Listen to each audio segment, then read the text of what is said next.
साथियों, आपका शुक्रिया कि आज आप शॉर्ट नोट्स पे आज यहाँ पे आए। जैसे कि आपको पता है कि एमएचए से दो हिस्टोरिकल जो चीज़ें आज हुई है उस पे आज हम चर्चा करने के लिए यहाँ पे बैठे हैं। जैसे कि आपको पता है कि हिस्टोरिकल जो डिसीजन एमएचए ने लिया है कि एक दो ऑर्गेनाइजेशंस को बैन करना 5 साल के लिए, आज उसी सिलसिले पे हमारे साथ जो बात करने के लिए है पार्टी के स्पोक्स पर अल्ताफ साहब है। मैं उनसे गुजारिश करूंगा कि वो आज की बात रखें। शुक्रिया साजिद साहब।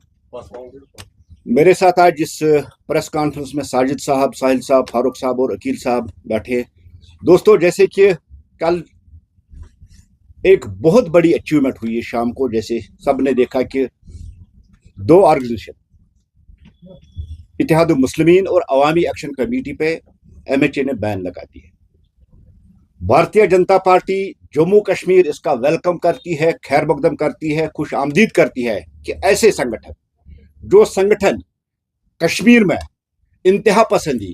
मिलिटेंसी और दूसरी चीजों में मुलवस थे, उसको फरोग दे रहे थे, उनको बैन करना। और जिनकी कोशिश हमेशा रही कि कहीं किसी न किसी तरीके से देश और जम्मू कश्मीर में अनरेस्ट किया जाए। आपको याद होगा कि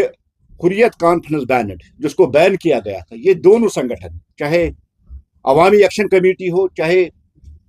अब मसूर अंसारी साहब की तंजीम हो, दोनों उसका पार्ट एंड पार्सल रहे। आपने देखा बार बार जिन्होंने कोशिश की कि जम्मू कश्मीर के अमन में आग लगाने की, जम्मू कश्मीर में मिलिटेंसी को सपोर्ट करने, जम्मू कश्मीर में पाकिस्तान का डिजाइन जो है उसको प्रमोट करने की जो कोशिश की है, उन पे एमएचए ने बैन लगा दी। खासकर 2019 के बाद जब हम देखते हैं कि भारतीय जनता पार्टी वाली गवर्नमेंट, जनाब नरेंद्र मोदी जी वाली गवर्नमेंट, और जहां होम मिनिस्टर हमारे अमित शाह रहे, उन्होंने हर एक ऐसी ऑर्गेनाइजेशन, चाहे इंडिविजुअल हो, चाहे ऑर्गेनाइजेशन हो, चाहे कोई ग्रुप हो, उसको बख्शा नहीं जिन्होंने देश के खिलाफ काम किया, जो देश की इंटीग्रिटी, देश की सॉलिडिटी, देश की सिक्योरिटी, देश की एकता और देश की अखंडता के खिलाफ जिन्होंने काम किया है, उनको बख्शा नहीं जाएगा। जहां हम जम्मू कश्मीर आते आते देख रहे हैं कि ये दो मुख्तलिफ जो ऑर्गेनाइजेशन थी, उन्होंने भी देश के खिलाफ बहुत बड़ी काम की है। जब हुर्रियत कॉन्फ्रेंस यहाँ एक्टिव थी, जब मिलिटेंसी अपने अरूज पे थी, तो ये दोनों जो ऑर्गेनाइजेशन है ये वजूद में आई थी और ये पाकिस्तान को सपोर्ट करी। और पाकिस्तान का जो डिजाइन है कि कश्मीर में आतंकवाद फैला जाए, जम्मू कश्मीर में आतंकवाद को बढ़ावा दिया और जम्मू कश्मीर में अनरेस्ट किया जाए, चाहे वो स्टोन पेल्टिंग के जरिए हो, चाहे वो टायर गैस, चाहे वो हड़ताल हो, चाहे वो कैलेंडर्स में, उन कैलेंडर्स में भी इन पार्टियों का बहुत बड़ा रोल रहा है। जो कैलेंडर 2019 से पहले आप जम्मू कश्मीर में देख रहे थे, जैसे कि यही पार्टियां एक फरमान, एक हुक्म सादिर करती थी कि आज किस रंग के कपड़े आपको पहनने और क्या खाना है, ये इनकी एक्टिविटीज रही है। कल जो फैसला हुआ, ये फैसला, हम इस फैसले को खैर मकदम करते हुए ऐसे जो इंडिविजुअल्स है या जिस तरह से ऑर्गेनाइजेशन है, देश से बढ़कर कोई नहीं है, कानून से बढ़कर कोई नहीं, कितनी कोई भी ऑर्गेनाइजेशन कितनी भी स्ट्रांग हो, कितनी भी बड़ी हो, कितनी भी मजबूत हो, लेकिन देश के कानून के साथ, देश की एकता के साथ, देश के अमन के साथ, देश की एकता के साथ किसी को खिलवाड़ करने की इजाजत नहीं दी जाएगी। हम पिछले कुछ देर से ये भी देख रहे हैं कि कुछ इंडिविजुअल्स या कुछ ग्रुप्स जो फिर एक बार कश्मीर को उस रेडिकलिज्म में धकेलना चाहते हैं, वो एक्टिव हो गए थे। एक पैगाम कल उन पार्टियों को मिला है, उन ऑर्गेनाइजेशन को मिला है जो जम्मू कश्मीर के अमन में आग लगाना चाहती है, जो जम्मू कश्मीर में मिलिटेंसी फिर रिवाइव करना चाहते हैं। ये एक पैगाम उनको, एक वार्निंग उनको है। उनके लिए ये आई ओपनर वाली एक डिसीजन था, जो डिसीजन कल शाम को हुआ था। जिस तरह से हमने देखा कि जो कल का फैसला था, ये फैसला बहुत पहले लेना था, क्योंकि कश्मीर को अनरेस्ट करने में, कश्मीर में पत्थरबाजी करवाने में, कश्मीर में हड़ताल करवाने में, कश्मीर में दूसरी चीजें करवाने में इन ग्रुप्स का भी बहुत बड़ा हाथ था। क्योंकि ये बैनर्ड, चाहे वो आन हुर्रियत हो, चाहे वो गाफ हुर्रियत हो, दो नाम से जो हुर्रियत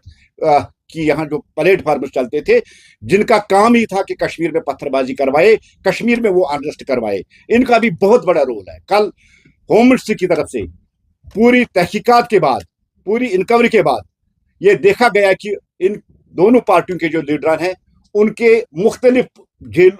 पुलिस स्टेशन में एफआईआर है और उनको मुलवस पाया गया है कि उन्होंने कश्मीर में हालात खराब करने की कोशिश की और हिंदुस्तान के खिलाफ, हमारे भारत के खिलाफ इन तंजीमों ने एक जंग छेड़ के रखी थी। इसलिए कल का जो स्टेप हुआ है, कल जो फैसला हुआ, वो फैसला जम्मू कश्मीर के अमन के लिए बहुत अहम है। और जम्मू कश्मीर में इस वक्त इस जो कल डिसीजन होम मिनिस्टर ने लिया है, ये वक्त की जरूरत थी, क्योंकि यही ग्रुप उस कश्मीर में फिर रेडिकलिज्म को